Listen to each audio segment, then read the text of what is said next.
द्विपक्षीय रिश्तों में पाकिस्तान का इतिहास धोखे का रहा है। करगिल में पाकिस्तान ने सीधे अटल जी के पीठ पर छुरा घोंपा। फिर भी जुलाई 2001 में अटल जी ने धोखा देने वाले पाकिस्तान के सैन्य शासक परवेज मुशर्रफ को आगरा शिखर सम्मेलन में बुलाया।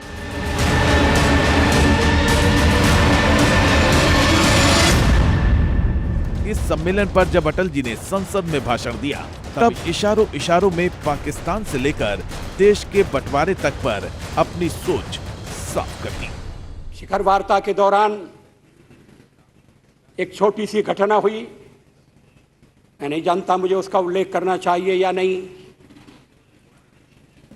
वहां काम करने वाली एक महिला ने कहा, can we trust this man? General Musharraf ने इस बात का बहुत बुरा माना। सचमुच में एक छोटा सा मुद्दा बना दिया विवाद का, और कहा कि अगर मेरे ऊपर विश्वास नहीं तो मुझे बुलाया क्यों? लेकिन ये स्वाभाविक उद्गार था कि क्या हम इन पर भरोसा कर सकते हैं? कहना नहीं चाहिए था, उन्हें बुरा भी नहीं मानना चाहिए था। भावनाएं कितनी गहरी हैं ये उनको समझने की कोशिश करनी चाहिए थी। लेकिन उनको बात बुरी लगी। मुझे भी एक बात बुरी लगी। जब दिल्ली से लौटने के बाद जनरल मुशर्रफ ने प्रेस सम्मेलन किया और उस प्रेस सम्मेलन में जो टेलीवाइज किया गया था, मैं देख रहा था। उसमें एक पत्रकार ने, या कोई पत्रकारी होना चाहिए उस सभा में, उन्होंने जनरल मुशर्रफ से पूछा कि अटल बिहारी वाजपेयी बार बार आपको धोखा देता है, तो फिर आप उससे बात क्यों करते हैं? एक ही रास्ता है, लड़ाई।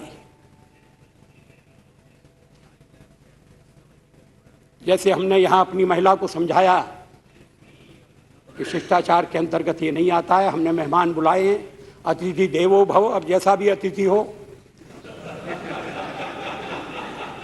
अतिथि भी अपने अपने कर्मों के अनुसार मिलते हैं। मैं उसके लिए भी दूसरे को दोष नहीं देता, हमारी करनी धरनी है। लेकिन अविश्वास है। मैं नहीं जानता मुशर्रफ साहब ने उस पत्रकार को समझाया या नहीं। उन्होंने उस समय जो बात कही वो तो समझाने वाली बात थी कि भाई ऐसा मत कहो। और शायद उन्होंने कहा कि नहीं, वाजपेयी भले आदमी हैं।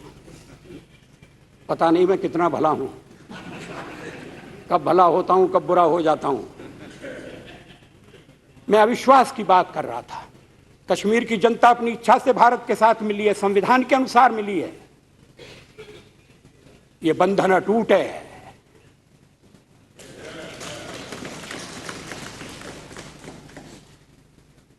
मुशर्रफ साहब ने एक हिंदी का शब्द जरूर सीख लिया, अटूट।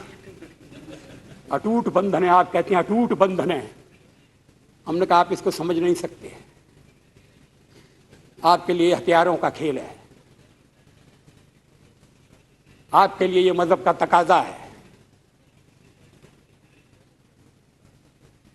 लेकिन हमारी राष्ट्रीयता का आधार है।